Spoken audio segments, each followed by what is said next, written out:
Con ustedes dejo en este momento, le voy a pedir y voy a invitar al pastor Miguel Núñez, exponiendo el tema la importancia de la enseñanza doctrinal en la iglesia local. Así que muy atentos a este tema tan interesante. Con ustedes, pastor Núñez. 1, 2, gracias de nuevo por esta segunda oportunidad y en esta tarde yo voy a estar compartiendo algo que tiene proyección, de manera que, bueno, no sé si van a estar proyectando, ahí está. Pero la idea es esa. Me dan un segundo, yo voy a estar teniendo mi computadora aquí delante, de tal manera que yo pueda saber lo que están viendo y quizás lo que están atrás, yo le puedo dar instrucción cuando yo vaya pasando los slides. Me hacen seña de nuevo y no te preocupes si yo me asombro, pero si me pueden anunciar como 10 minutos antes todavía mejor. O quizás lo hicieron ahorita y no lo vi. Padre, gracias por una segunda oportunidad de poder compartir con este grupo de tu pueblo. Mira que lo que tenemos que decir hoy tiene que ver con lo que es la enseñanza de tu palabra y en este caso específicamente la importancia de poder enseñar doctrinalmente a tu pueblo. Una vez más, sé con el expositor, guíalo Dios y permite que nosotros podamos enseñar aquellas cosas que están en tu corazón en esta hora para este grupo. En tu nombre, Jesús. Amén. Amén. Bueno, si estuviéramos en siglos atrás, quizás este tipo de charlas no fueran tan frecuentes. Sin embargo, hoy en día, este tema en múltiples seminarios y conferencias está siendo uno de los temas principales a considerar y mucho se debe precisamente a lo que ha pasado en el seno de la iglesia en las últimas décadas, y es que la iglesia ha estado recibiendo enseñanza que no corresponde a la doctrina de Dios, contraria a la doctrina de Dios. En ocasiones corresponde a una parte de la doctrina de Dios, pero una segunda parte que la desvirtúa por completo. Y entonces en esta porción de la tarde quisiéramos volver a enfatizar o a decir algunas cosas que nos hablan de por qué nosotros tenemos que no solamente enseñar doctrinalmente, tenemos que predicar doctrinalmente. Y yo voy a estar haciendo ese énfasis en el día de hoy. Si me dan la primera para comenzar con un texto de la palabra, noten que eso es exactamente lo que queremos hacer, comenzar con un texto de la palabra, porque eso es lo que vamos a enseñar. Pablo le escribe a Timoteo, su discípulo, mucho más joven que él, y le está haciendo algunas observaciones a lo largo de 2 cartas diferentes, precisamente para que él tenga claro qué cosas él no puede olvidar. Yo tengo algunas palabras ahí que están en otro color, que quizá no se vea tan bien en la pantalla, pero se ve que es distinto al blanco. Yo quisiera que usted ponga atención a esas palabras. De nuevo, los textos usted tiene que prestarle atención a palabras individuales junto con todo el texto por completo. Nota cómo esto comienza. Te encargo solemnemente, no ligeramente, en la presencia de Dios y de Cristo Jesús. Pablo está llamando a la primera y la segunda persona de la Trinidad, y Timoteo tiene la tercera en su interior como hijo de Dios que es, como testigo de esto que él está diciendo, que ha de juzgar a los vivos y a los muertos. Esto suena sumamente serio, esto que Pablo está diciendo. Por su manifestación y por su reino. Predica la palabra. Insiste a tiempo y fuera de tiempo. Nota como Pablo nos dice, predica. Pablo quiere que Timoteo tenga claro qué es lo que él necesita predicar. Predica la palabra, redarguye, reprende, exhorta, con mucha paciencia e instrucción. Porque vendrá tiempo cuando no soportarán la sana doctrina, yo creo que estamos ahí, sino que teniendo comezón de oídos, acumularán para sí maestros conforme a sus propios deseos y apartarán sus oídos de la verdad y se volverán a mitos. Llegará un tiempo, Timoteo, en que la población, el pueblo de Dios, no querrá oír ni la enseñanza, ni la exposición, ni la aplicación de lo que es la verdad, sino que al contrario, quizás se tapen sus oídos a la verdad y cuando se esté predicando mitos, entonces quizás se vuelvan a destapar los oídos porque el pueblo ha llegado a la conclusión que los mitos le producen mejor satisfacción que la verdad que yo haya inspirado.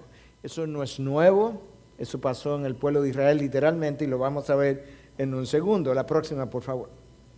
Yo quiero que notemos ahora 4 cosas en el texto que yo acabo de leer. Número 1 es la gran encomienda, el lenguaje, la manera sobria como Pablo le está llamando la atención a Timoteo. Timoteo es una persona joven en el ministerio y Pablo quiere que él entienda que el ministerio, la vida ante Dios, la vida que nosotros vivimos corandeo delante de la cara de Dios, es una vida de sobriedad en vista de que lo que hacemos aquí nos prepara para la eternidad.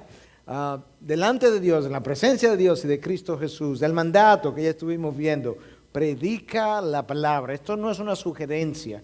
Él no tiene esto como una alternativa. Yo te ordeno, te mando, de una forma que tú entiendas que esto es continuo. La manera como lo va a hacer, ten paciencia e instruye. Tienes que recordar, Timoteo, que las ovejas, yo soy una, para que no se me ofendan cuando yo diga esto, las ovejas son tercas. Y por tanto tiene que tener paciencia. Lo que tú vas a decir, vas a tener que decirlo más de una vez. Lo que tú digas hoy quizás se violente mañana, pero tienes que volverlo a repetir. Y tú tienes que tener una expectativa real. Va a llegar un momento, quizás tú no lo vivas, pero va a llegar un momento en que tú vas a estar lidiando con ovejas que no quieren oírte. Pero tú tienes que saber cómo vas a responder cuando ellas no quieran oírte. La próxima. Yo quiero enfatizar varios textos a la vez, porque el tema es cuál es la importancia de predicar y enseñar doctrinalmente. Pablo le había escrito a Timoteo, lo cual nos dice a nosotros que Pablo está insistiendo de alguna u otra manera en la misma cosa. Pablo le había escrito a Timoteo una primera carta en la que ya le había dicho, Timoteo, tú tienes que tener cuidado. Y hay 2 cosas que yo quiero que tú cuides. Número 1, de ti mismo. Número 2, de la doctrina. Tienes que cuidar de la enseñanza, pero tú tienes que cuidar también de cómo tú vives la enseñanza, cómo tú vives la verdad. Uno de los graves problemas de la iglesia hoy en día es que hemos tenido muchas verdades predicadas a veces desde un púlpito que no vive la verdad. Y no hay nada más desconcertante, no hay nada más que motive más a la burla, a la sátira, no hay nada más que contribuya a la desvalorización de la palabra y del púlpito que una palabra predicada conforme a la verdad y vivida conforme al error. Este es uno de los grandes problemas de la iglesia hoy en día y de hecho uno de los graves problemas de las familias pastorales hoy es porque los hijos han oído una cosa pero han visto otra cosa. Y una de las cosas que los estudios nos han revelado es que la mayoría de lo que la gente aprende no lo aprende por los oídos, sino por lo que ve. De manera que la verdad que yo vivo habla más alto, más elocuentemente a quienes me observan que ellos mismos cuando me están escuchando. Y yo tengo que tener eso muy pendiente. De manera que Pablo está diciendo, Timoteo, ten cuidado de ti. No es solamente lo que tú crees y lo que enseñas, es como tú lo vives. Y le había escrito a Tito también, 1:9, otro de sus discípulos, dice, reteniendo la palabra fiel, que es conforme a la enseñanza, esa palabra y de nuevo es didascalia, que puede ser doctrina, para que sea capaz también de exhortar con sana doctrina y refutar a los que contradicen. Nota que a Tito Pablo le está dando una encomienda, que no es solamente de conocer la verdad, porque si la va a predicar y enseñar tiene que conocerla, no es solamente que la pases a otros, sino que cuando tú encuentres a alguien, a un foro, a un grupo, contradiciendo la palabra, tú necesitas estar bien preparado para que tú puedas refutar a aquellos que contradicen la palabra. Cuando la iglesia se queda callada ante la distorsión de la verdad, la iglesia no está ejerciendo su papel. Yo recuerdo cuando Benny Hinn venía a visitar a nuestro país, nosotros publicamos una página en el periódico, uno de los periódicos principales, y hicimos un comentario, mejor dicho, escribimos, repetimos en esa página cosas que Benny Hinn había dicho y abajo cosas que la palabra dice. No hicimos comentario, literalmente. La palabra habla por sí misma. Y yo me gané más enemigos por eso que por cualquier otra cosa hasta el día de hoy. Y simplemente hicimos citar 6, 7, 8 de las cosas que él había dicho con sus fuentes y abajo 6, 7, 8 verdades bíblicas en contraposición, llevando a cabo esta función, y sin embargo los peores ataques vinieron de adentro del pueblo de Dios y no de afuera. ¿Cuál es la razón por la que nosotros no enseñamos doctrinalmente, no predicamos doctrinalmente? Hay una falta masiva de confianza en la palabra de Dios. Nosotros no creemos que la palabra de Dios tiene la habilidad, la capacidad, de hecho lo único que tiene esta capacidad es la palabra, de abrir el corazón, de abrir el entendimiento, de poder cortar el corazón, como hablamos en la charla anterior, de poder convertir el alma. Nosotros no creemos eso. En una reunión de pastores en la que participó el pastor John MacArthur, un pastor le preguntó a MacArthur que a qué él atribuía el éxito de su iglesia, el crecimiento, miles de miembros, la solidez que ha tenido, etcétera, etcétera. Y MacArthur le dijo simplemente a la predicación no adulterada de la palabra, y esa persona literalmente le dijo, give me a break. Como no te lo creo. Un pastor. Él no cree en la palabra. Y es posible, hermanos, predicar algo que yo no creo. Es posible predicar algo que yo no amo. Es posible predicar algo a lo que yo no me someto. Y si el predicador de hoy en día no gana confianza en la palabra, en lo que es capaz de hacer, él no va a poder levantar una iglesia bíblica. El profeta Isaías está ahí para decirnos, la próxima, por favor, 55:11, así será mi palabra que sale de mi boca, no volverá vacía sin haber realizado. Escucha lo que Dios dice. Dios omnipotente, garantiza que su palabra cuando salga no volverá sin haber realizado lo que deseo haber logrado lo que deseo haber y logrado el propósito para el cual la envié. Dios dice, cuando yo inspiré mi palabra, no inspiré simplemente algo poético, no inspiré simplemente verdad. Yo inspiré una verdad con un propósito para que cuando sea predicada, en cada caso, esa palabra termine produciendo el día que sea predicada, el propósito para el cual yo la envié a esta congregación. En esta mañana, la palabra fue predicada 2 veces. Yo no sé lo que hizo, lo que sí yo estoy seguro es que lo que Dios determinó que esa palabra predicada hiciera hoy en esta mañana fue logrado y será logrado esta tarde. ¿Cómo yo lo sé? Porque Dios lo dijo y si Dios lo dijo yo lo creo. Su palabra realiza cada vez que es predicada el propósito para el cual Él la envió.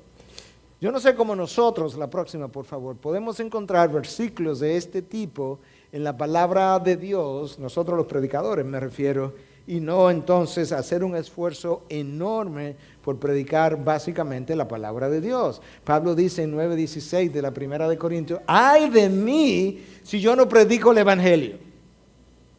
Él fue enviado a predicar el Evangelio, las buenas nuevas del Señor Jesucristo. Y como decía Carlos, para que las buenas nuevas sean realmente buenas, tienen que ser malas buenas primero. Yo tengo que escuchar las malas nuevas primero. Yo tengo que escuchar el veredicto de la palabra con relación a mi corazón, a mi alma, a mi naturaleza depravada, como la palabra lo define. Tengo que saber que no hay nadie bueno, no hay ni siquiera uno, no hay quien busque lo bueno, no hay ni siquiera uno solo, no hay quien busque de Dios. Yo necesito oír todo eso y luego decir, ese soy yo, o era yo en mi estado natural. Y lo único que puede cambiar eso es la palabra de Dios. Estrategias de hombre no lo harán, metodología no lo harán. Y Pablo dice, ay de mí. ¿Tú sabes el peso que cae sobre nosotros cuando nosotros hemos sido ordenados para predicar la palabra y predicamos otra cosa? ¿Tú sabes cuánto desvalúa a la palabra de Dios el hecho de que yo no la valore, no la crea, no crea en su efecto, en su eficacia, y que trate de producir por instrumentos humanos lo que solamente Dios puede hacer por medio de su palabra? ¿Tú sabes lo poderoso que es la palabra de Dios? Dios habló y se formó el universo. Y nosotros creemos tan poco de Dios y creemos tanto de nosotros que hoy en día en el famoso mensaje de predícalo y recíbelo, o proclámalo y recíbelo, nosotros creemos que nuestra palabra tiene el mismo poder que la palabra de Dios. Y nos ponemos a proclamar y a pisar cosas que supuestamente nosotros vamos a recibir. La palabra de Dios tiene ese poder, no la mía. Y eso es algo que yo tengo que recordar una y otra vez, una y otra vez, una y otra vez. Dios habló y el universo se formó de la nada. La nada es capaz de responder a la voz de Dios, ¿te imaginas? Billones de astros se formaron cuando Dios habló. Y con la inmensidad de nuestro universo, yo no sé cuántos de ustedes conocen el autor de la canción que acabamos de cantar, Louis Giglio, pero a él le encanta hablar de la creación de Dios. Y eso es algo que a mí me gusta hacer también. Y cuando tú piensas en la enormidad de la creación, tú quieres tener una idea de cuán grande es nuestro Dios. Déjame hacer un paréntesis solamente, porque fue su palabra que produjo esto, para luego aplicarla. Cuando Dios habló, Él creó un universo, déjame darte una idea, tiene más de 200 millones de galaxias. Una de las galaxias más pequeñas es a la que nosotros pertenecemos. Cada galaxia tiene millones de astros. Nuestra galaxia, ¿tú quieres saber cuán pequeña es? Si tú pudieras viajar a la velocidad de la luz, 180,000 millas por segundo, lo que implica que si tú sales alrededor de la Tierra, ahora en un segundo tú le das la vuelta a la Tierra. Saliste, llegaste alrededor de la Tierra.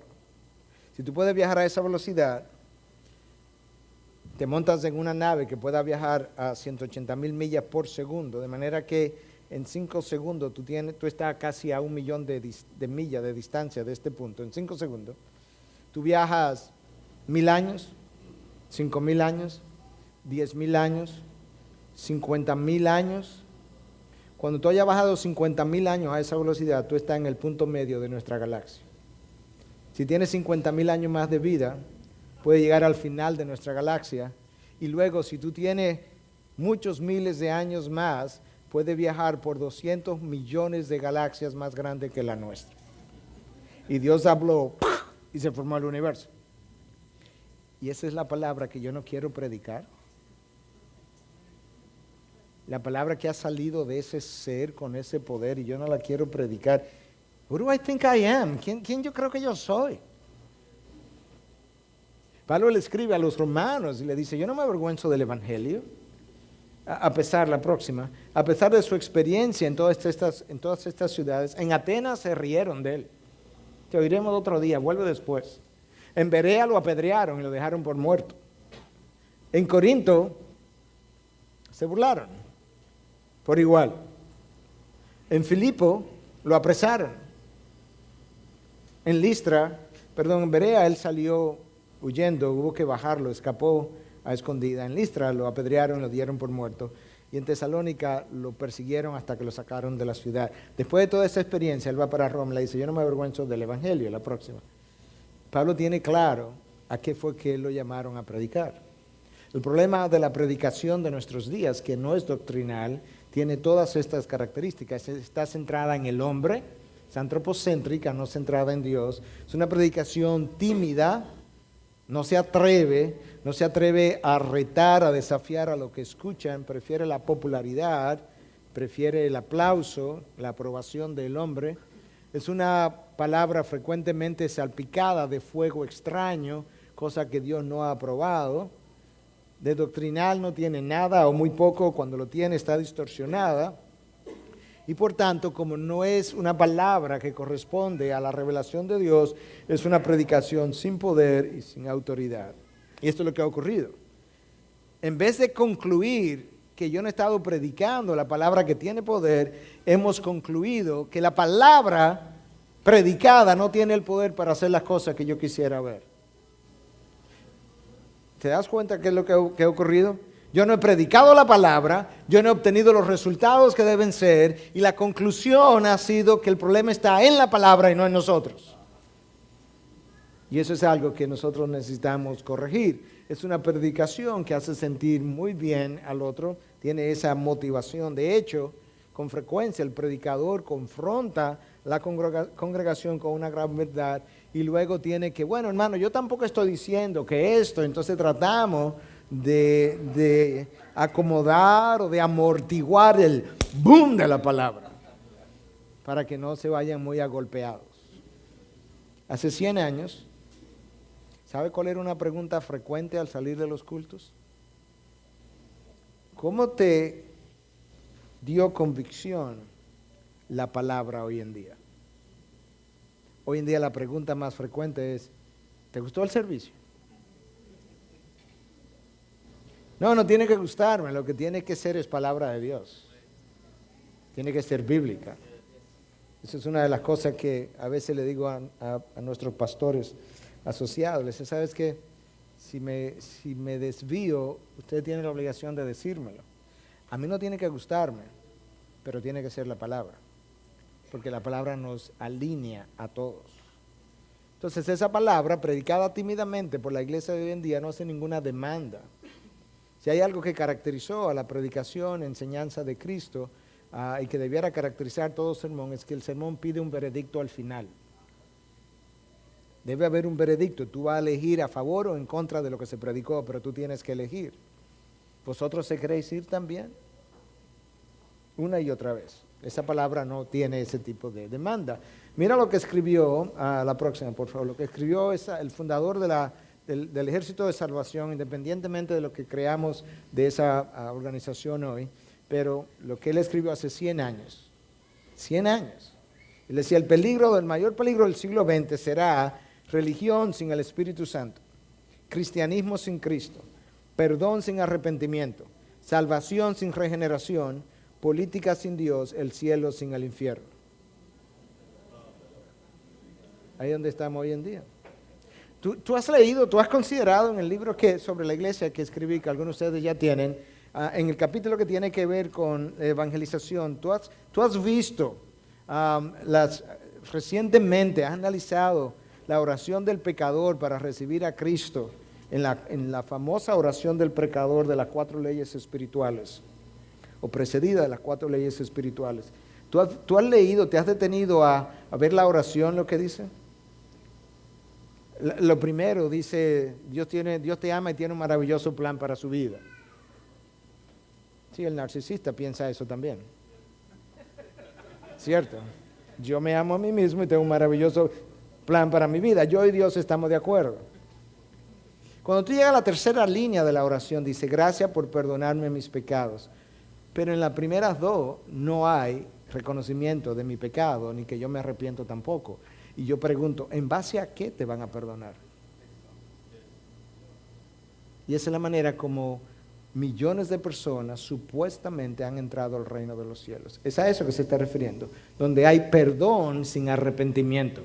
Gracias por perdonarme mis pecados, pero yo no me he arrepentido. ¿Te das cuenta? Y por tanto habrá salvación sin regeneración. Yo estoy salvo. 15 hicieron profesiones de fe. Y ya yo estoy salvo, pero no ha habido regeneración. Hay un cielo al que todos vamos. Ustedes han estado Los funerales evangélicos últimamente todo el mundo va para el cielo. Estamos igual que el catolicismo romano. En los últimos que yo he ido, nadie va para el infierno. Todo el mundo está salvo. Porque alguna vez hizo una profesión de fe. Déjame darte algunas características de la predicación de hoy en día. La próxima, por favor. Excepto por la mundanalidad de sus miembros, el púlpito es el punto débil de la iglesia. La iglesia de hoy en día. Dr. Ray. Pero la gloria del púlpito cristiano es un brillo prestado. ¿Tú puedes creer eso? Que el brillo del púlpito hoy en día no es el brillo de la gloria de Dios, es un brillo prestado. La gloria se está marchando del púlpito del siglo XX de forma alarmante. A la palabra de Dios se le ha negado el trono y se le ha dado un lugar desmerecido. Sí, porque no está reinando en el corazón del predicador. Un par de citas más. Empero, todavía es cierto que cualquiera que sean las señales del púlpito contemporáneo, la centralidad de la predicación bíblica no es uno de ellos o de ellas. Esta es una de las mejores de John MacArthur. En todos mis estudios todavía no he visto una sociedad occidental donde los bancos estén tan llenos y los sermones tan vacíos. Si están llenos, no están llenos de personas que quieren oír la palabra de Dios. Entonces, ¿qué es lo que quieren oír? Yo te lo voy a mostrar en un momento, para que veamos claramente cómo nada es nuevo debajo del sol. Es una repetición de la historia del pueblo de Israel, pero en nuestros días. Una y otra vez nosotros vemos la misma cosa. De tal manera que nosotros tenemos una mejor idea ahora, a partir de alguna de estas frases, de cuál es el problema de la enseñanza, predicación doctrinal hoy en día. No existe, está vacía. Es algo que muchas veces el predicador ha llegado al púlpito pensando que al llegar Dios le va a inspirar y va a poner en su boca lo que él nunca preparó. Esa no es la manera de manejar con precisión la palabra de verdad de que hablamos esta mañana. Si algo requiere estudio, la palabra de Dios requiere estudio. Si algo requiere precisión, la palabra de Dios requiere precisión. Es su revelación y lo representa a Él. Escucha, Dios dijo en su palabra, en el Salmo 138, versículo 2, que Él ha exaltado, que Él ha encumbrado, que Él ha engrandecido, dependiendo de la traducción que usted tenga, su nombre y su palabra por encima de todo. Dios dice, hay dos cosas que a mí me representan, que representan mi esencia, mi ser, lo que yo soy. Una es mi nombre y lo otro es mi palabra. Y yo he engrandecido entonces esas dos cosas que me representan, que dicen claramente lo que yo soy, por encima de todo. Si Dios dice eso, ¿cómo es posible que después que Dios ha dicho que Él ha engrandecido su palabra por encima de todo, yo tome esa palabra y trate de disminuirla por debajo de todo? Si hay algo que yo sé, que Dios va a juzgar eso, sin lugar a duda. Dios va a juzgar eso, y muchas veces lo que vemos hoy ocurrir en las iglesias es el juicio de Dios, excepto que nosotros no lo reconocemos como tal, lo cual es peor todavía. Ayer hablábamos de cómo las estadísticas hablan de que todos los meses, cada 30 días en Estados Unidos, hay 1.500 pastores que renuncian de sus posiciones pastorales. ¿Usted cree que eso es resultado de la bendición de Dios? 1.000 iglesias cierran mensualmente en Estados Unidos. 1.000 iglesias. Quizá 500 abren, pero nos faltan 500. ¿Usted piensa que es el resultado de la bendición de Dios? Lamentablemente esto es lo que ocurre. Las iglesias hoy en día, todas, la nuestra también tiene programas, tiene actividades. Yo no estoy en contra de nada de eso, pero escúchame, estamos tan organizados que si Dios decide un día separarse de esa iglesia, nosotros continuamos nuestras actividades y nosotros no nos damos cuenta, no nos percatamos de que la gloria de Dios se ha ido hace mucho tiempo. Y concluimos que el hecho de que nuestras actividades continúen es porque Dios continúa con nosotros. Y eso es triste, porque eso ha pasado en muchos lugares. Y una vez Dios se aparta de una iglesia, todo el mundo tiene el derecho de apartarse. Porque yo vine a esa iglesia a buscar de Él y Él no está. tengo que salir corriendo para donde Él esté. A la próxima, por favor. Tenemos varias cosas que recordar. Número 1, la predicación tiene que ser cristocéntrica. El sermón tiene que ser cristocéntrico. Si usted lee las páginas del Antiguo Testamento y conoce algo acerca del Antiguo Testamento, desde la página 1 hasta el final del Antiguo Testamento, todo apuntaba a Cristo. Entonces, ¿cómo es posible que mis sermones no lo hagan? Cuando Dios, que es Dios, lo hizo de esa manera. Usted necesita buscar la gloria de Dios. Es muy fácil decir, no, para la gloria de Dios. Gloria a Dios. Pero ¿sabemos nosotros incluso lo que es la gloria de Dios?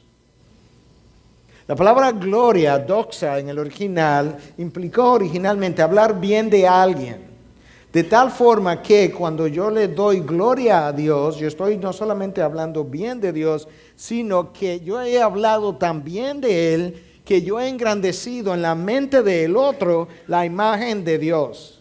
Por eso es que cuando nosotros damos un testimonio, del tipo que sea, si realmente Dios ha sido glorificado, el que me escuchó dice, wow, la verdad que Dios es grande, wow, la verdad que Dios es así. La mente del otro ha terminado con una imagen agrandada acerca de Dios. ¿Es esa la manera como los otros concluyen cuando me ven vivir mi vida cristiana? Los otros me ven vivir la vida cristiana y terminan concluyendo, wow, la verdad que hay un Dios grande. No, no es esa la manera. Nosotros terminamos concluyendo que Dios es mi buddy, el pana del lado de mi casa. Hemos reducido a Dios. Y parte de esa reducción de Dios se debe a que no hay exposición de su palabra, sino de la opinión de las personas. La palabra de Dios, cuando es predicada, inspira a las personas a cambiar. Nosotros queremos forzar a la persona a cambiar, para luego atribuirnos los cambios. La palabra tiene un peso por sí misma. Yo no tengo que forzarla, yo solamente tengo que exponerla. Como decía alguien, la palabra solamente hay que desencadenarla, sacarla de la jaula, ella se defiende sola. Esa es la gran verdad. Entonces no tenemos que forzar la verdad, solamente tenemos que predicarla. Y nosotros no podemos olvidar que cuando yo termine de vivir mi vida, yo voy a tener que rendir cuenta a Dios de cómo yo la prediqué, de cómo yo la enseñé.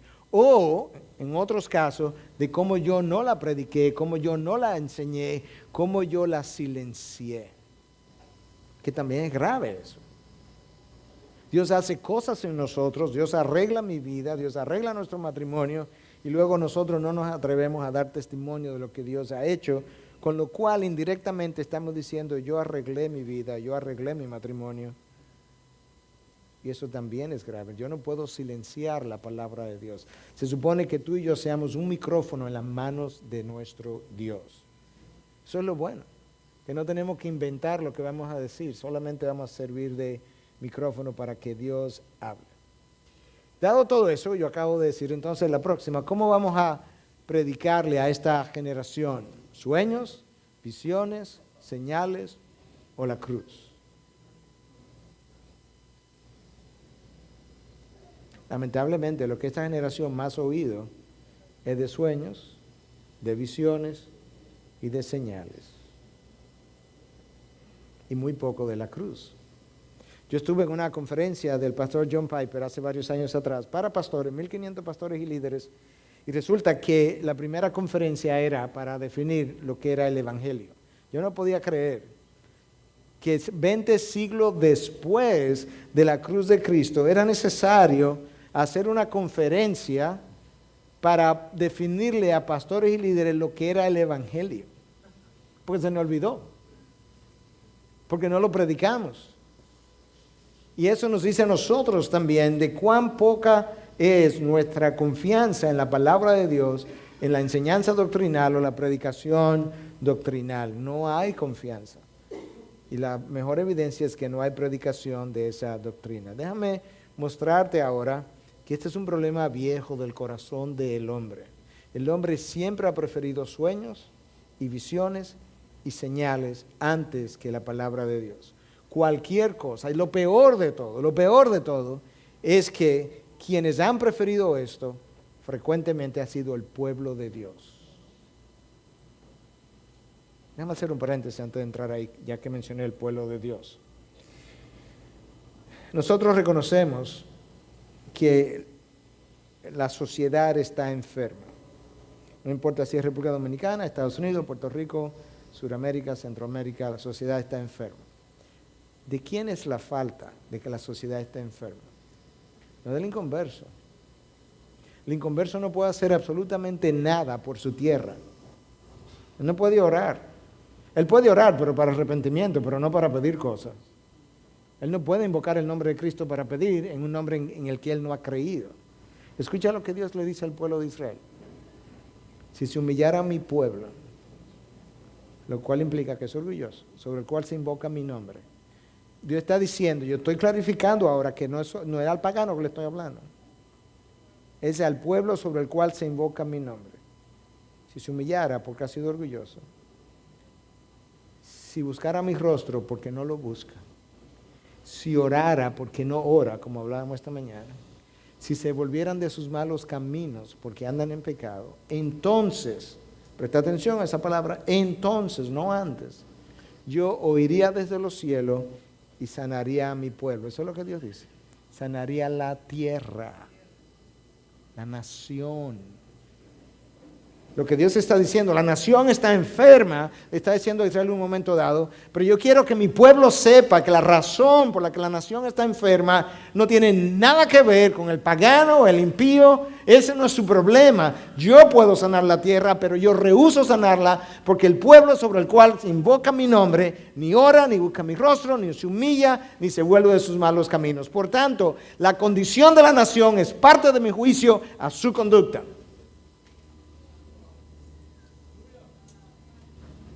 Ahí es donde estamos hoy. Lo que pasó ayer está pasando hoy. Déjame mostrarte lo que pasó ayer. Isaías 39 y 12. La próxima, gracias. Porque este es un pueblo rebelde, hijos falsos, hijos que no quieren escuchar la instrucción del Señor. Esa es la enseñanza doctrinal, ellos no la querían tampoco. No quieren escuchar la instrucción del Señor. Que dice a los videntes, no veáis visiones, y a los profetas, no nos profeticéis lo que es recto. Designo palabras agradables, profetizar ilusiones, apartaos del camino, desviados de la senda, no oigamos más acerca de este Santo de Israel. Por tanto, así dice el Santo de Israel, ya que habéis desechado esta palabra, y él continúa con una lista larga de consecuencias. ¿Tú puedes creer eso? Que el pueblo le estaba diciendo a los profetas, yo no quiero que tú me prediques la verdad de Dios. Profetízanos ilusiones. ¿Tú te imaginas un pueblo diciendo, yo quiero oír una ilusión? O sea, yo quiero oír la mentira. Me siento bien con la mentira. Y Dios dice, bueno, ok, ahí va. Esa es la razón por la que se nos ha profetizado en un tiempo futuro, donde Dios ha de enviar un espíritu engañoso, según Tesalonicenses 2. 10, 11, alrededor de esos versículos, 10, 11, 12, para que crean la mentira porque no amaron la verdad. Dios va a hacer eso como parte de su juicio. Esto es exactamente lo que ha pasado. Dios dejó los profetas falsos en medio de la generación de Israel, como está dejando los apóstoles y profetas falsos hoy en día en medio del pueblo. Es parte del juicio, para que crean la mentira porque no han amado la verdad. Y con Jeremías Dios dice exactamente la misma cosa. Lo que estoy tratando de hacer en esta tarde, por eso quería tener una proyección, es poder traer una serie de textos que nos hablen con contundencia acerca de este mal generalizado que el pueblo tiene, que no quiere oír enseñanza doctrinal, palabra de Dios. He oído lo que dicen los profetas, que profetizan mentira en mi nombre, diciendo, he tenido un sueño. ¿Suena familiar? ¿Hasta cuándo? ¿Qué hay en los corazones de los profetas que profetizan la mentira, de los profetas que proclaman el engaño de su corazón? Me quedan 5 minutos, wow. Que tratan de que mi pueblo se olvide de mi nombre con los sueños que se cuentan unos a otros, tal como sus padres olvidaron mi nombre a causa de Baal. Escucha esto ahora. El profeta que tenga un sueño, que cuente su sueño, pero el que tenga mi palabra, que hable mi palabra con fidelidad.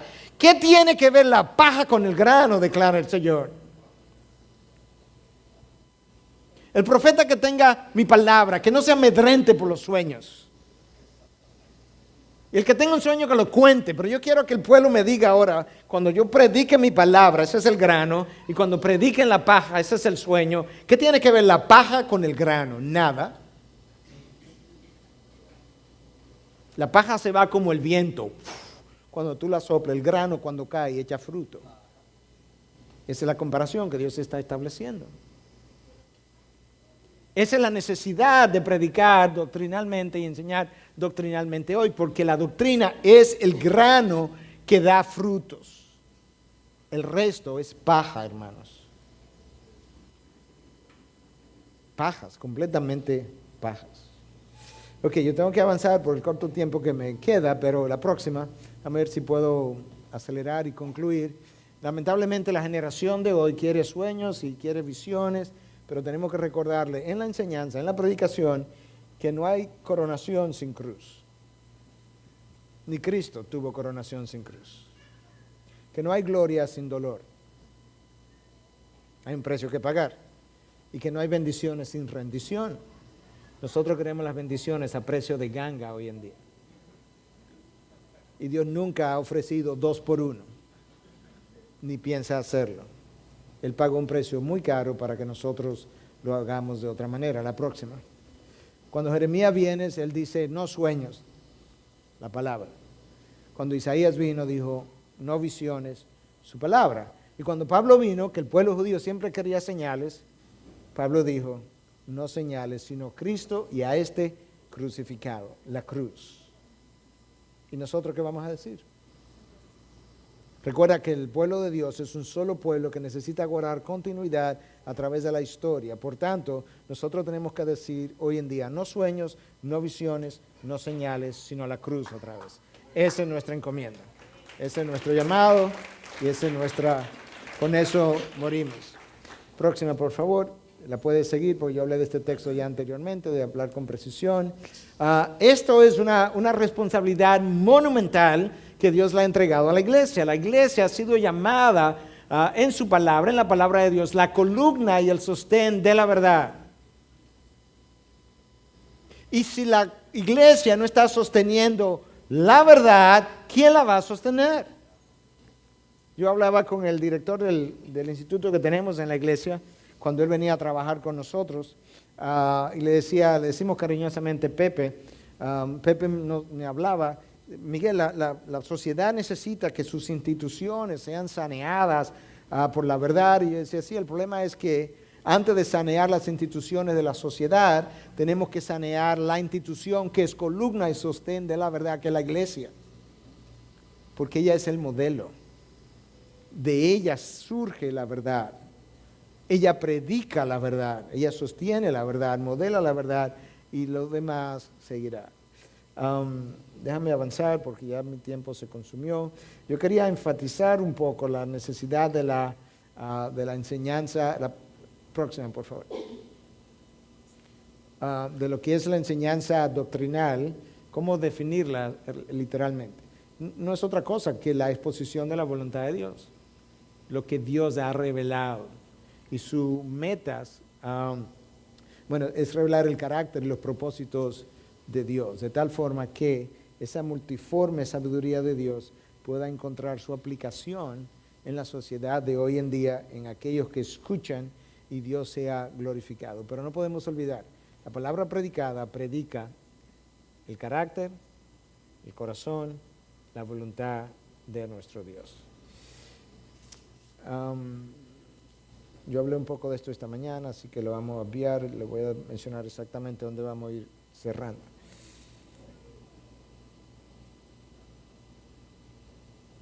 Ok, si puede avanzar el texto. Yo creo que la próxima, una más yo creo, otra más.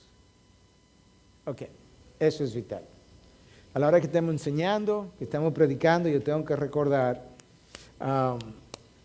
que yo no soy el mensaje, yo soy el mensajero. Cristo es el mensaje. El predicador, yo soy un sembrador, pero yo no cosecho. La cosecha es de Dios. Yo no soy la autoridad, yo simplemente la represento. Dios es la autoridad y su palabra.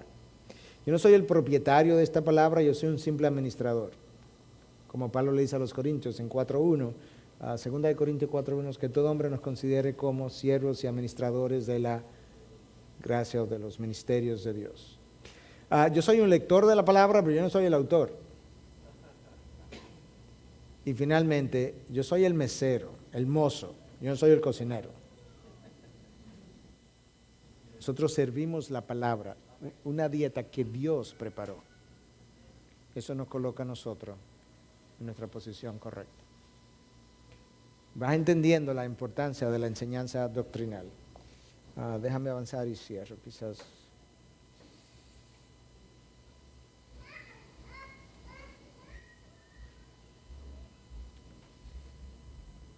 Ok, avancemos. Creo que me queda uno más y con eso ya yo cierro. Donde dice, entonces, ¿qué hacemos? Con eso era lo que quería cerrar. Y me perdonan porque no tengo tiempo para todo esto. Ok, ahí. ¿Tú quieres saber qué vamos a hacer con esto que yo voy a cerrar? Si me puede dar la próxima. Vamos a responder con la palabra de Dios. Le hablarás mis palabras, escuchen o dejen de escuchar. Eso es lo que vamos a hacer.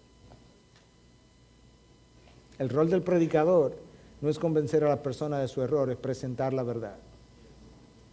Entonces, independientemente de la actitud de la congregación ante la predicación o enseñanza de la palabra, tú y yo tenemos la encomienda de predicar la palabra, ya sea que escuchen o que no escuchen. Pero que cuando terminemos de hacerlo, nosotros podamos decir, Señor, yo he sido fiel a tu encomienda. El profeta Isaías fue ordenado por Dios al ministerio de profeta, y el mismo día de su ordenación, Dios le dice a Isaías, pero ¿sabes algo, Isaías? Nadie te va a escuchar. Es un pueblo de corazón duro y nadie te va a oír. ¿Por cuánto tiempo tú crees que Isaías fue capaz de predicar la palabra sin resultados? 50 años de fidelidad a la predicación de la palabra de Dios sin ver resultados. Porque él entendió que su misión era predicar la palabra y la responsabilidad de Dios es producir los resultados. Padre, gracias por esta oportunidad. Cuida de este pueblo. Ayúdale a valorar tu palabra cada vez más y a confiar en ella, a predicarla, a enseñarla, a aquilatarla, a vivirla, a pasarla a otros, para que tu nombre sea glorificado. En tu nombre, Jesús. Amén. Bendiciones. Gracias.